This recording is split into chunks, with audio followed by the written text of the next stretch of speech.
Hi, ready? Going to lunch soon. I'm gonna be going to lunch soon and I want to make a quick video during my lunchtime, okay?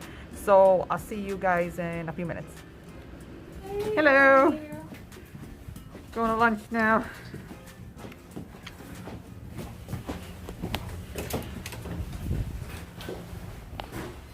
I need this crab walk. Holy. Let me get my stuff ready. They put, oh, wow. Oh my God. All right, I'm gonna wash my face up, and I'm on break right now, so I'm gonna take this opportunity because sometimes at home with you know, all my kids running around, it's a little hard to shoot a video. So whenever I get a break, I'm gonna try to run downstairs to see if I can find a spot in the library.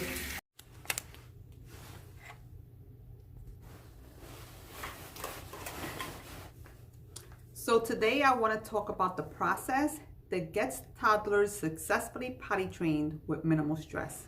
They start with passive training, then you move on to active training, you start implementing routine, stepping out of the house, and night training.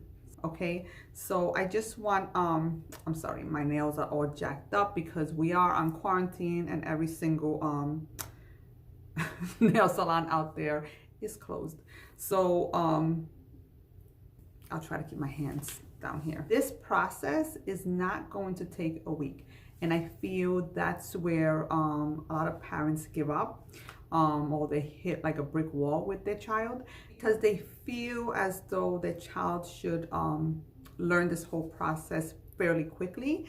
Nobody really tells them the extent to where they should be training their child. So in Ed Potty, I want to teach you a method that will make potty training less stressful for you and less stressful for your baby.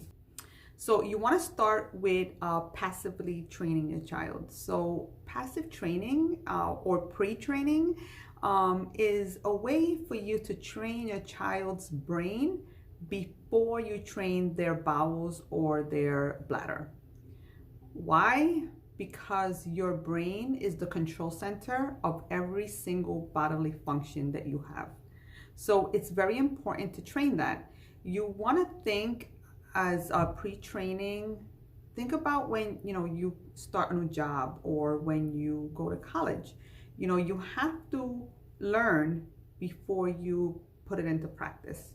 It's what I teach parents to do. I teach parents to educate their child about toileting habits and about their body function as early as their child starts interacting with them. So, start going to the bathroom with your child, start teaching them about what they're doing every time you change them, every time you take them a bath. You want to teach them about their body. You want to teach them when they urinate. You want to educate them on what they're doing. Like, how many times do we find our child like midstream, especially when we're bathing them or we're changing their diaper. You want to talk to your child about that. And it might seem silly. I'm sure parents out there thinking, how bizarre is that? But you likely do this with everything else. When they're smiling, oh, is that a smile that I see? Is that a smile? Like, you do this. I see parents who flip the phone and start teaching their baby about the ABCs and the numbers. Now, that to me is bizarre because having your child home is an opportunity when they're so young to teach them about those fundamental values and practices that they're not going to learn in school. And potty training just happens to be one of them. The next step to passive training would be active training. And that's when your child has learned enough that you feel that they are ready to be potty trained. Now, keep in mind, your child should be developmentally and physiologically ready before you try to actively train them. A lot of parents like to wait for toileting habit signs, and that to many parents makes them feel like their child is ready. But this is why you do all your passive training, so that you can feel that your child is ready when they start being interested in toileting habits, when they start feeling like they're wet, when they start telling you that they have poop, when they take off their diaper, when they're interested in going to the bathroom with you and they talk about it. You know, these are all signs that signal to many parents that the child is ready. But that's just your child being interested in toileting habits. Physiologically and developmentally ready is something else, and that's what your child should be before you start potty training them. The third step would be routine. So you want to start establishing routines for your child in terms of potty habits. And why? Because again, toddlers thrive on routine and structure. This is when they do their best, right?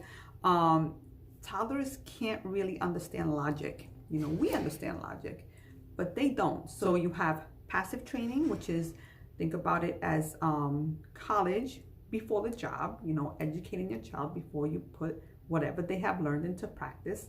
Active training, when you intentionally start training for the job, right? When you intentionally put your kid to work with everything that they have learned and you have taught them for months. Then you want to establish routine, because that's what they thrive on. Fourth, you want to start stepping out of the house. I made stepping out of the house a step in the whole process, because for parents and for children, right, you want to establish normalcy and you want to make pottying into a normal everyday thing. And stepping out of the house is likely what you normally do, because, you know, we all have lives. We don't want to be stuck in our home because our child is potty training.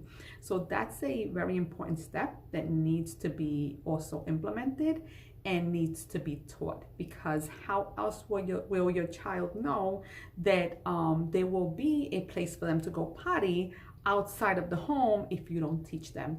Hi everybody. So I am sitting here in my living room trying to edit the video from yesterday, which is the one you're currently watching. And I realized that I forgot to mention the fifth step. I guess this is what happens when you're new at shooting videos. So again, be patient with me.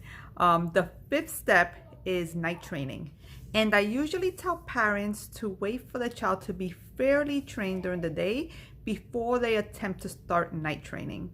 And the reason for that is because night training is a totally different animal. Night training also depends on two factors: whether you produce enough antidiuretic hormone during the night, and also whether you're a fairly good sleeper or a very deep sleeper. Of course, there's going to be a video about night training down the road, and in that video, of course, I will give you a ton of information about it. So right now, let's go back to my original take. I advocate to start your education early, as soon as your child starts interacting with you, so that you can gradually make your way into active training.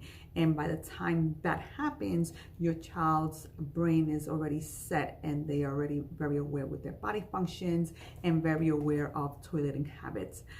Anyway, so I just wanted to break that down for you. I hope you found this very informative. I look forward to shooting more educational videos for you guys. So again, this is Anna here, teaching you how to potty train your children. Peace.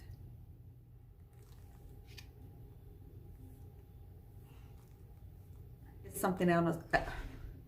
Sorry, physiologically and developmentally ready.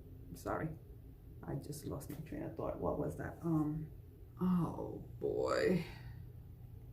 Night training depends on a hormone called an antidiuretic hormone, and there comes my 3-year-old.